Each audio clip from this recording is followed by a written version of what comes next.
ಆಲೂರು ತಾಲೂಕಿನ ಬಿಜೆಪಿ ಸಭಾಂಗಣದಲ್ಲಿ ಇಂದು ಆಯೋಜಿಸಲಾದ ಸೇವಾ ಸಮರ್ಪಣಾ ಕಾರ್ಯಕ್ರಮವನ್ನು ಬಿಜೆಪಿ ತಾಲೂಕು ಅಧ್ಯಕ್ಷರಾದ ಹರೀಶ್ ಅವರು ಜ್ಯೋತಿ ಬೆಳಗುವುದರ ಮೂಲಕ ಉದ್ಘಾಟಿಸಿದರು. ಉದ್ಘಾಟನೆಯನ್ನ ನೆರವೇರಿಸಿ ಮಾತನಾಡಿದ ತಾಲೂಕು ಅಧ್ಯಕ್ಷರಾದ ಹರೀಶ್ ಅವರು, ನಮ್ಮ ಯುವ ಮೋರ್ಚಾದವರು ಬ್ಲಡ್ ಬ್ಯಾಂಕ್ ಕ್ಯಾಂಪ್ ಅನ್ನು ಮಾಡಿ ಸೇವಾ ಸಮರ್ಪಣೆಯಲ್ಲಿ ಭಾಗವಹಿಸಿ ಸಹಕರಿಸಿದ್ದಾರೆ. ಕಡ್ಡಾಯ ಭಾಗದಲ್ಲಿಯೂ ಕೂಡ ಸ್ವಚ್ಛತಾ ಕಾರ್ಯಕ್ರಮವಿರಬಹುದು, ಗಾಂಧಿ ಜಯಂತಿ ಕಾರ್ಯಕ್ರಮವಿರಬಹುದು, ಯಾರು ಜವಾಬ್ದಾರಿತನ ತೆಗೆದುಕೊಂಡಿದ್ರು ಅವರಿಗೆ ನಾನು ಹೃತ್ಪೂರ್ವಕವಾಗಿ ಅಭಿನಂದನೆಯನ್ನ ಸಲ್ಲಿಸುತ್ತೇನೆ ಎಂದು ಹೇಳಿದರು. ಎಲ್ಲರಿಗೂ ಗೊತ್ತಿದೆ, ಬಿಜೆಪಿ ಸರ್ಕಾರ ಬಂದ ಮೇಲೆ ನಮ್ಮ ಭಾರತ ಯಾವ ರೀತಿ ಪರಿವರ್ತನೆ ಆಯಿತು. ನಮ್ಮ ರಾಜ್ಯ ಸರ್ಕಾರ ಇರಬಹುದು, ಕೇಂದ್ರ ಸರ್ಕಾರ ಇರಬಹುದು, ಹಲವಾರು ಸಾಧನೆಗಳು ಜನಪರವಾದ ಕಾರ್ಯಕ್ರಮವನ್ನ ಮಾಡ್ಕೊಂಡು ಬರ್ತಾ ಇದ್ದಾರೆ. ಎಲ್ಲರಿಗೂ ಗೊತ್ತಿರುವಂತದ್ದೇ, ಯಾರಿಗೂ ಏನು ನಾವಿಲ್ಲಿ ವೇದಿಕೆ ಮೇಲೆ ಹೇಳಲಿಕ್ಕೆ ಆಗಿದ್ರು ಕೂಡ ಪ್ರತಿಯೊಂದು ಕೂಡ ನಮ್ಮಲ್ಲಿ ಅವರು ಮಾಡಿದಂತ ಕೆಲಸಗಳು ಅಚ್ಚಳಿಯದೆ ಉಳಿಯುವಂತ ಕಾರ್ಯಕ್ರಮಗಳನ್ನ ಮಾಡಿದ್ದಾರೆ.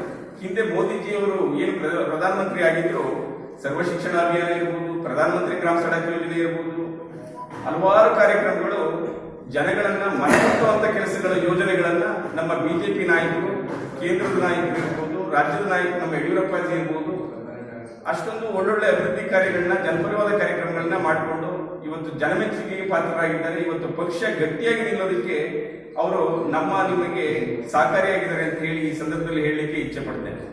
ಯಾಕೆ ಅಂತ ಹೇಳಿದ್ರೆ, ಅಂತ ಕೊರೋನಾ ಸಂದರ್ಭದಲ್ಲಿ ಯಾವಾಗ ನಮ್ಮ ಯಡಿಯೂರಪ್ಪಾಜಿಯವರು ಇದನ್ನ ತಗೊಂಡ್ರು, ಮುಖ್ಯಮಂತ್ರಿ ಸ್ಥಾನ ತಗೊಂಡ್ರು, ಅವತ್ತು ಪ್ರಳಯ ಸ್ಟಾರ್ಟ್ ಆಯ್ತು. ನಂತರ ಸಭೆಯನ್ನ ಉದ್ದೇಶಿಸಿ ಮಾತನಾಡಿದ ಬಿಜೆಪಿ ಮುಖಂಡ ರಾಜ್ಕುಮಾರ್ ಅವರು, ಈ ಸಭೆಯ ಉದ್ದೇಶವೆಂದರೆ ಪ್ರಧಾನಮಂತ್ರಿ ನರೇಂದ್ರ ಮೋದಿಯವರ 71ನೇ ಹುಟ್ಟುಹಬ್ಬದ ಪ್ರಯುಕ್ತ ಇಡೀ ದೇಶದಾದ್ಯಂತ, ಅದರಲ್ಲೂ ಎಲ್ಲಾ ಮತಗಟ್ಟೆಗಳಲ್ಲೂ ಕಾರ್ಯಕ್ರಮಗಳು, ಸೇವಾ ಚಟುವಟಿಕೆಯ ಮುಖಾಂತರ ನರೇಂದ್ರ ಮೋದಿಯವರ 71ನೇ ಹುಟ್ಟುಹಬ್ಬದ ಕಾರ್ಯಕ್ರಮವನ್ನು ಸಮರ್ಪಣಾ ಭಾವದಿಂದ ಆಚರಣೆ ಮಾಡುತ್ತಾ ಬಂದು ಇವತ್ತು ಅಂತಿಮ ಘಟ್ಟದ ಕಾರ್ಯಕ್ರಮವನ್ನು ತಲುಪಿದ್ದೇವೆ ಎಂದು ಹೇಳಿದರು. ಅಂದ್ರೆ ಸಾಮಾನ್ಯವಾಗಿ ಭಾರತೀಯ ಜನತಾ ಪಾರ್ಟಿ ಯಾವ ಉದ್ದೇಶಕ್ಕೆ ಈ ದೇಶದಲ್ಲಿ ಉದಯ ಆಯಿತು, ಜನಸಂಘ ಯಾವ ಉದ್ದೇಶಕ್ಕೆ ಈ ದೇಶದಲ್ಲಿ ಉದಯ ಆಯಿತು, ಅದನ್ನ ಈಡೇರ್ತಕ್ಕಂಥ ಪ್ರಯತ್ನಗಳನ್ನ ನಿರಂತರವಾಗಿ ಮಾಡ್ತಾ ಇದ್ದಾರೆ. ಇವತ್ತು ಮೇಕ್ ಇನ್ ಇಂಡಿಯಾ ಇರ್ಬೋದು, ಪ್ರಧಾನಮಂತ್ರಿ ಜನ್ಧನ್ ಯೋಜನೆ ಇರ್ಬೋದು, ಡಿಜಿಟಲ್ ಇಂಡಿಯಾ.